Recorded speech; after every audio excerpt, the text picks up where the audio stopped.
आपल्या चॅनलवर सगळ्यांचं अगदी मनापासून स्वागत आहे. तर बघा, आज आहे जया एकादशी आणि आज ही जया एकादशी आलेली आहे शनिवारी. त्यामुळे आपल्याला आवर्जून एके ठिकाणी दिवा लावायचा आहे. बघा, हिंदू धर्मशास्त्रामध्ये दिव्याचं अत्यंत महत्त्व आहे. एक दिवा आपल्या आयुष्यामध्ये कितीतरी सकारात्मक ऊर्जा घेऊन येतो. त्या दिव्याचा प्रकाश आपल्या आयुष्यामध्ये उजाळा घेऊन येतो आणि त्याचबरोबर आपल्या आयुष्यामधली विघ्न, संकट, अडचणी हे दूर करत असतो. त्यामुळे बघा, अशा खास तिथींदिवशी जर आपण असा एक दिवा लावला तर त्याचे आपल्याला अनेक शुभ फळं मिळतात. आपण काय करत असतो तर रोज देवपूजा करत असतो किंवा देवांची सेवा करत असतो. पण बघा, बऱ्याच वेळेला आपल्याला सगळं काही करून देखील आपल्या कामामध्ये यशस्वी होता येत नाही किंवा आपली प्रगती होत नाही, मुलांची, पतीची प्रगती होत नाही. अशा वेळी बघा, या ज्या काही खास तिथी आहेत त्या तिथींदिवशी आपण असे हे छोटे छोटे उपाय जर केले तर त्याचा खूप चांगला प्रभाव आपल्या जीवनावर पडतो. त्यामुळे बघा, अशा खास तिथींदिवशी आपल्याला असा एक दिवा अवश्य लावायचा आहे. तर आज एकादशी आहे, जया एकादशी आहे, त्याचबरोबर आज शनिवार आहे. बघा, एकादशी ही तिथी जी आहे ती भगवान विष्णूंना समर्पित असते. एकादशी दिवशी भगवान विष्णूंची सेवा जो कोणी व्यक्ती करतो तर तिच्या आयुष्यामध्ये नेहमी सुख समृद्धी भरभराट येत असते आणि माता लक्ष्मीचा अखंड वास त्या घरामध्ये असतो. त्यामुळे एकादशी दिवशी न विसरता आपल्याला भगवान विष्णूंची सेवा करायची आहे. आता भगवान विष्णूंची सेवा म्हणजे काय तर बघा, सगळ्यात महत्त्वाची गोष्ट म्हणजे आपल्याला एकादशी दिवशी विष्णूंचं नामस्मरण करायचं आहे. ओम नमो भगवते वासुदेवाय नमः या विष्णूंच्या मंत्राचा जप आपल्याला होईल तेवढ्या वेळेला करायचा आहे. तुळशीसमोर आपल्याला दिवा लावायचा आहे. त्याचबरोबर आज आपल्याला तुळशीला पाणी अर्पण करायचं नाही. तुळशीचं एकादशीचं विष्णूंसाठीचं व्रत असतं. जेव्हा आपण पाणी अर्पण करतो तुळशीला, तेव्हा एकादशीचं व्रत जे असतं तुळशीने केलेलं तर ते खंडित होतं. त्यामुळे आपल्याला तुळशीला एकादशी दिवशी पाणी अर्पण करायचं नाही. त्याचबरोबर बघा, एकादशी दिवशी तुळशीची पानं आपल्याला तोडायची नाही आहेत. जरी आपल्याला भगवान विष्णूंना अर्पण करायची असतील तुळशीची पानं तर तुम्ही ती विकत आणा किंवा बाहेरून तुम्ही आणू शकता, पण तोडू नका ती पानं. तुम्ही आदल्या दिवशी तोडून ठेवली तरी चालतील, पण आज आपल्याला तुळशीची पानं ही तोडायची नाहीत. आता बघा, आज शनिवार आहे आणि शनिवारी आपण शनिदेवांची उपासना देखील करत असतो. आता शनिदेवांची उपासना जर तुम्ही करत असाल तर तुमच्या आयुष्यामध्ये ज्या काही अडचणी आहेत किंवा आपण प्रत्येक कामामध्ये आमच्या अडचणी येत आहेत, कुठलंच काम पूर्णत्वाला जात नाही किंवा बघा, शत्रूंचा त्रास खूप होतो आपल्याला, कोणीही आपल्याशी चांगलं बोलत नाही, सगळे विरोधक आपले निर्माण होतात. अगदी चांगली गोड बोलणारी माणसं पण आपल्या विरोधात जातात. तेव्हा बघा, शनिवारी आपण काही उपाय केले तर बघा, आपल्याला शत्रूंपासून जो काही त्रास होत असतो, विरोधकांचा त्रास होत असतो, तो आपल्याला कमी होतो. त्याचबरोबर जे काही दोष, पितृदोष लागलेले असतात ते देखील दूर होतात आणि आपल्या कामामध्ये ज्या काही अडचणी, विघ्न येत असतात ते देखील दूर होतात. त्यामुळे बघा, शनिवारच्या दिवशी काही उपाय केल्याने आपल्याला त्याचे जे मिळणारे फळ आहेत ते खूप प्रभावी असतात. आणि बघा, हे जे त्रास होतात आपल्याला, शत्रूंचा त्रास किंवा आरोग्याचे त्रास असतात किंवा जी प्रगती असते ती होत नाही किंवा आपण केलेल्या कामाचा मोबदला व्यवस्थित आपल्याला मिळत नाही, बाकीचे लोक आपल्या पुढं जातात, तर काही उपाय जे आहेत जर आपण शनिवारी ते केले तर नक्कीच आपल्या या ज्या अडचणी आहेत त्या दूर होतात, शत्रूंचा त्रास दूर होतो, आरोग्याच्या तक्रारी दूर होतात आणि आपल्याला ज्याप्रमाणे प्रगती व्हायला पाहिजे आपल्या कामानुसार, मेहनतीनुसार ती होऊ लागते. त्यामुळे बघा, शनिवारचा वार खूप महत्त्वाचा आहे.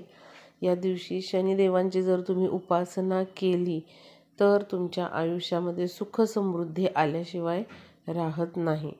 कारण बघा, जर तुमचा शनी खराब असेल, शनिदेव तुमच्यावरती नाराज असतील, तर तुमची कुठल्याच क्षेत्रामध्ये प्रगती होऊ शकत नाही किंवा नावलौकिक होऊ शकत नाही.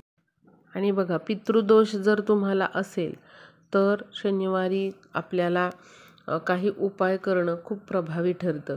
त्यामुळे जर पितृदोष असतील तरी देखील तुम्ही शनिवारी एक उपाय करायचा आहे. तो कुठला आहे मी तुम्हाला सांगणार आहे. बघा, पितृदोष असेल तरी देखील आपली कुठेच प्रगती होत नाही.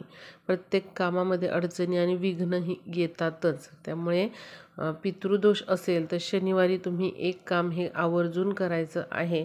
आणि बघा, आता आज शनिवार आलेला आहे आणि जया एकादशी एकत्रच आलेली आहे. त्यामुळे आज सर्वांनी हा उपाय करायचा आहे. मी ज्या ठिकाणी सांगते आहे तिथे अवश्य तुम्ही एक दिवा लावा. बघा, ज्या काही अडचणी आहेत आपल्या आयुष्यातल्या, ज्या काही विघ्न आहेत किंवा जो शत्रूंचा त्रास आहे तो नक्कीच या उपायामुळे कमी होतो आणि तुम्हाला भरपूर पॉझिटिव्हिटी स्वतःला जाणवेल असा हा उपाय आहे. तर बघा, आज एकादशी आहे, जया एकादशी, आणि शनिवार आहे. त्यामुळे आज आपल्याला काय करायचं आहे तर मातीची पणती घ्यायची आहे. मातीची पणतीचं वापरा.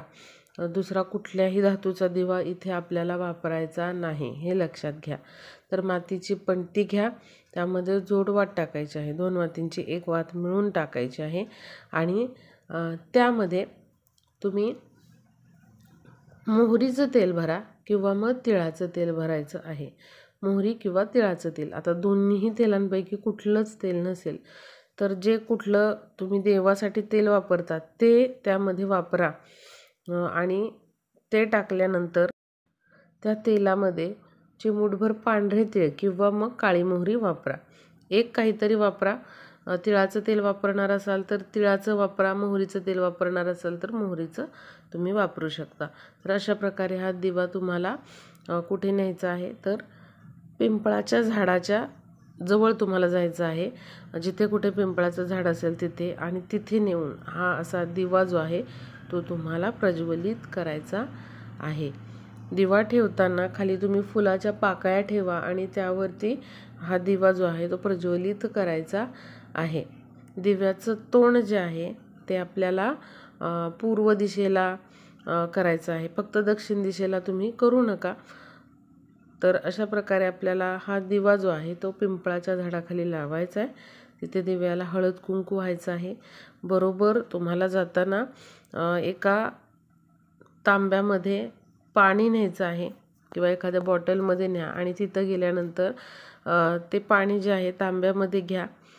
त्या पाण्यामध्ये थोडंसं दूध टाकून न्या आणि अशा या पाण्याने आपल्याला काय करायचं आहे तर पिंपळाच्या झाडाला पाणी घालायचं आहे.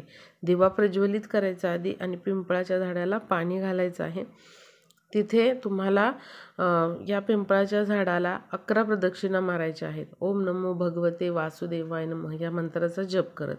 त्यानंतर पुन्हा तुमच्या पितरांचं स्मरण तुम्हाला करायचं आहे आणि माझ्या आयुष्यामधले जे काही दुःख त्याचबरोबर विघ्न आहेत ती दूर व्हावीत अशी तुम्हाला प्रार्थना करायची आहे. बघा, पिंपळाच्या झाडामध्ये भगवान विष्णूंचा वास असतो, हे लक्षात घ्या. आणि एकादशी दिवशी जर आपण असा दिवा पिंपळाच्या झाडाखाली लावला तर साक्षात भगवान विष्णूंचा कृपा आशीर्वाद आपल्याला प्राप्त होतो आणि ज्या काही आर्थिक अडचणी आहेत आपल्या आयुष्यामधल्या त्या सगळ्या दूर होतात, हे लक्षात घ्या.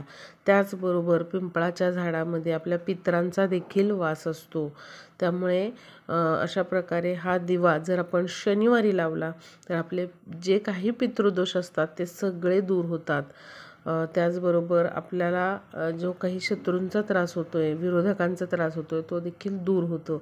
आणि आज जया एकादशी आणि शनिवार एकाच दिवशी आहे. त्यामुळे असा हा दिवस खूप महत्त्वाचा आहे. तुम्ही पिंपळाच्या झाडाखाली अवश्य तो दिवा लावायचा आहे. तो दिवा पुन्हा आपल्याला घरात आणायचा नाही, हे लक्षात घ्यायचं आहे आपल्याला. आणि बघा आज शनिवार आहे, त्यामुळे आज संध्याकाळी सर्वांनी 6 ते 8 या वेळेमध्ये आपल्या घराच्या दक्षिण दिशेला पितरांसाठी अवश्य एक दिवा लावायचा आहे. मातीचाच दिवा घ्यायचा आणि त्यामध्ये आपल्याला तिळाचं किंवा मग मोहरीचं तेल टाकायचं आहे आणि दक्षिण दिशेला तोंड करून हा दिवा लावायचा आहे. दक्षिणेला जागा नसेल घरामध्ये तर घराच्या बाहेर दक्षिणेला तोंड करून तुम्ही हा दिवा लावू शकता, काहीही हरकत नाही. बघा कितीही प्रखर पितृदोष असू द्यात तो दूर होतोच. त्यामुळे हा जो उपाय आहे तो तुम्ही दर शनिवारी करा.